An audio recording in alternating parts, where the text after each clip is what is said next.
Verse 10. Many will be purged, purified, and refined, but the wicked will act wickedly, and none of the wicked will understand. But those who have insight will understand.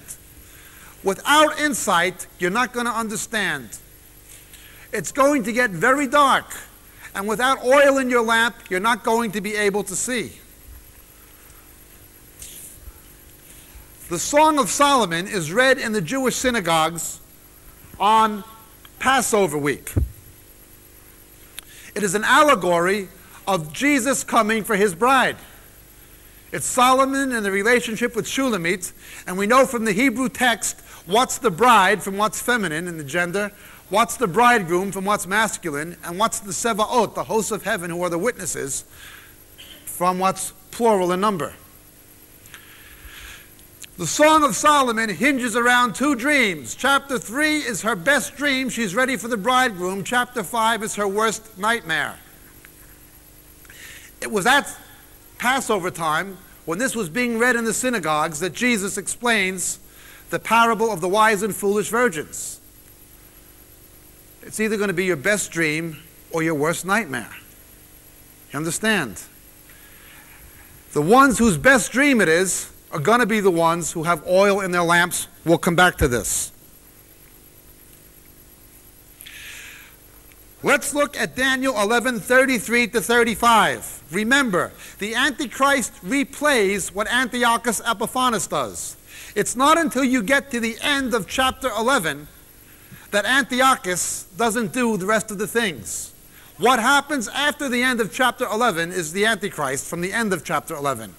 But everything else the Antichrist does replays Antiochus. Or at least everything that Antiochus does is replayed by the Antichrist. That's a better way to put it, up until the end of chapter 11. The Maccabees had understanding, and they knew what happened. Now pay attention. How did this situation happen with the Maccabees? How did Antiochus Epiphanes get to set up the image in the temple?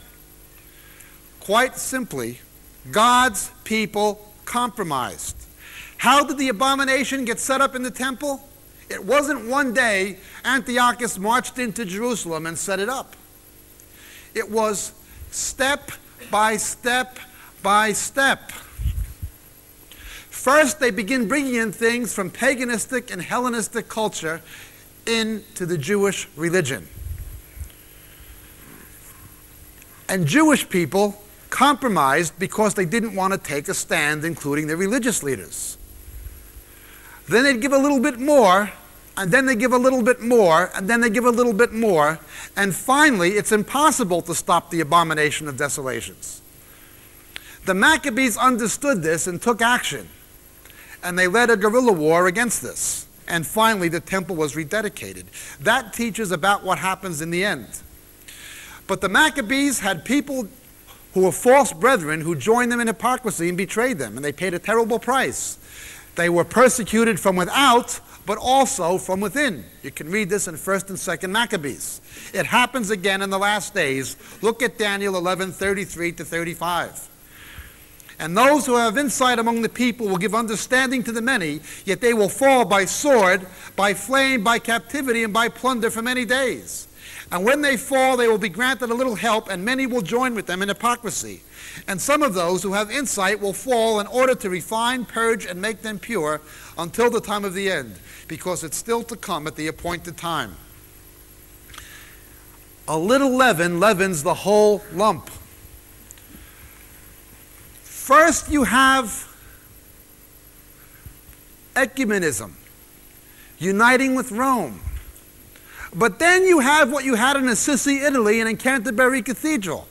The Pope and the Archbishop get together with the Dalai Lama, who's worshipped as God by Tibetan Buddhists, Zoroastrian priests, witch doctors, Muslim imams, the lot, interfaith worship happening in Christian churches.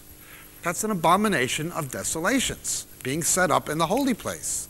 As we'll come to towards the end, 7 places the New Testament says the church is the temple. You give up, and you give up, and you give up. When a bishop in England denied the resurrection, 2/3 of the other bishops defended him. Evangelicals are afraid to speak out. They give a little more. Then homosexual clergy, they give a little more. Higher critical theology, they give a little more. Ecumenical unity with Rome, they give a little more. And what do you end up with? The abomination of desolations. You understand? That's what happened with the Maccabees and with Antiochus Epiphanes, and that's what's happening today. It was basically the unfaithfulness and the cowardice of the religious leaders of the time that allowed it to happen.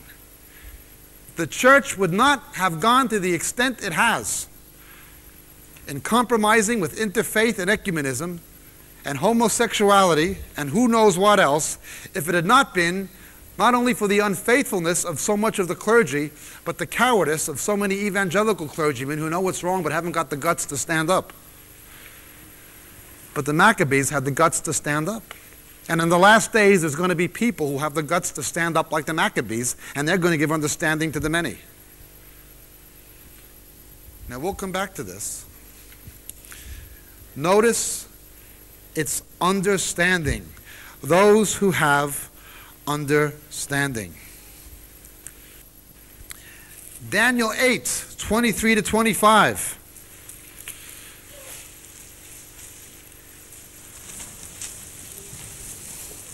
And after an alliance is made with him, he will practice deception and will go up and gain power with a small force of people. In a time of tranquility, he will enter the richest places of the realm and will accomplish what his fathers never did, nor his ancestors.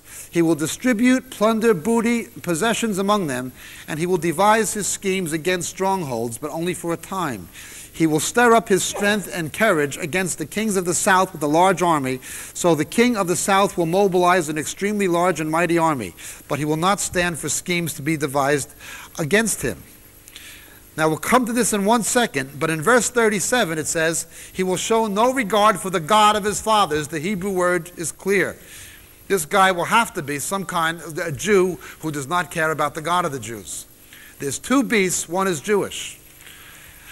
This conflict between the North and the South, even before the Berlin Wall came down,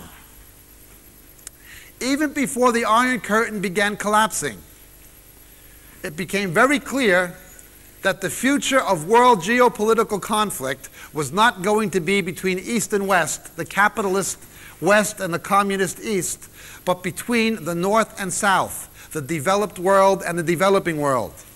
The Falklands was the first war of the New World Order. The Gulf is the second. Before Jesus comes, that'll increasingly be the conflict between those countries of the North which have already destroyed their environment and those ones of the South which are in the process of destroying it. Between the creditor nations of the North and the debtor nations of the South. Between the nations of the North, where Christianity has declined, and the nations of the South where Christianity is growing. This is going to be the future axis of world conflict. It'll be a north-south scenario. But let's continue.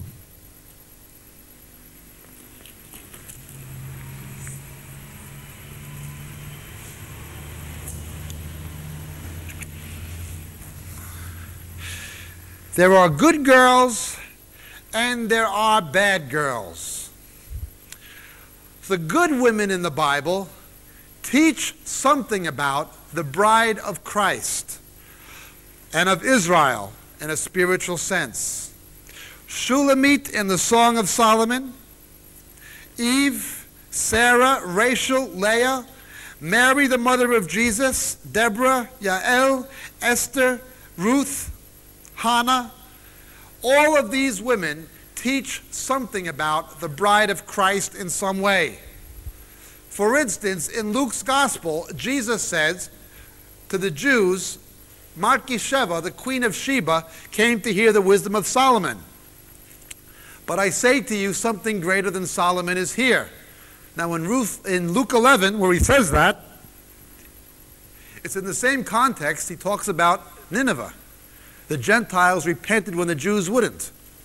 Over and over, Jesus was trying to warn the Jews that the Gentiles would repent when they wouldn't. As with Jonah and Nineveh, and as with the Queen of Sheba coming to hear Solomon. Many will come from the east and west, but you'll be put out to outermost darkness, where men will weep and gnash their teeth. The Queen of Sheba represents the Gentile church, as Jesus speaks of her. Good women teach something about the bride of Christ. Bad women teach something about what we might call the bride of Satan. Let's look at the end of Proverbs 31. We're going to begin looking at this midrashically now. We're going to read the Bible midrashically. You may not have done it before. You're going to have to maybe adjust your head to follow what I'm saying.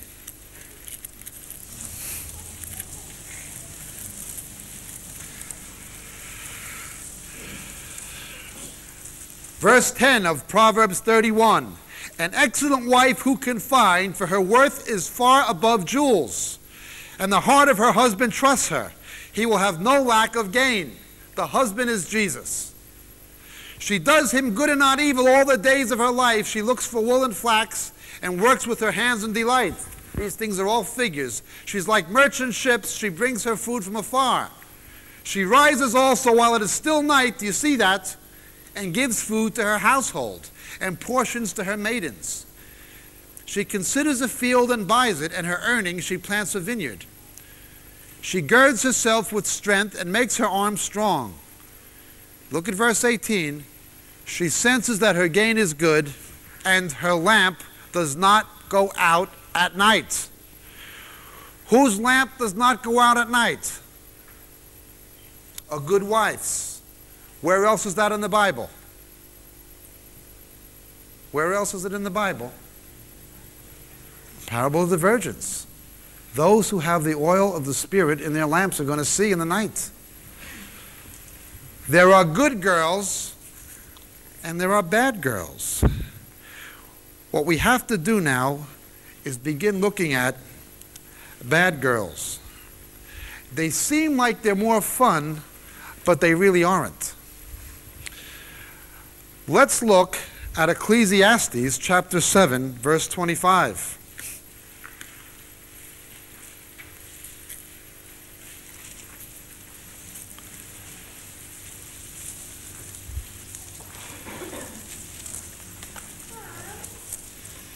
I directed my mind to know, to investigate, and seek wisdom and an explanation, and to know the evil of folly and the foolishness of madness.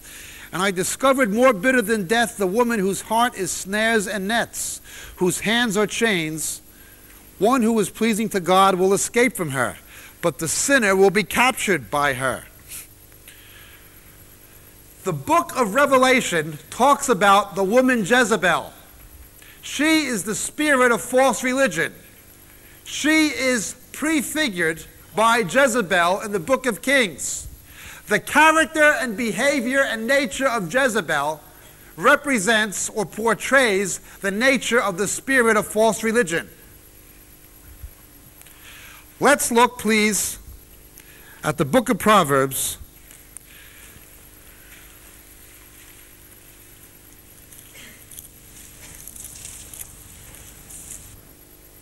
Chapter 5.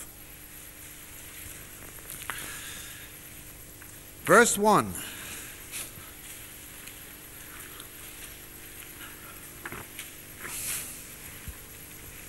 My son, give attention to my wisdom, incline your ear to my understanding, that you may observe discretion, that your lips may reserve knowledge, for the lips of an adulteress drip honey, and smoother than oil is her speech.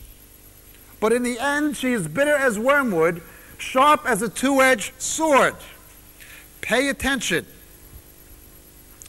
This is talking about a literal prostitute. Yes, it applies to a drunken sailor walking down the street on leave. In London and Soho, you see the prostitutes. Good time, dearie? Hello, lovey. Want to have a good time? That may be utterly guttural by English standards, but compared to their sister co-laborers in New York, they're the picture of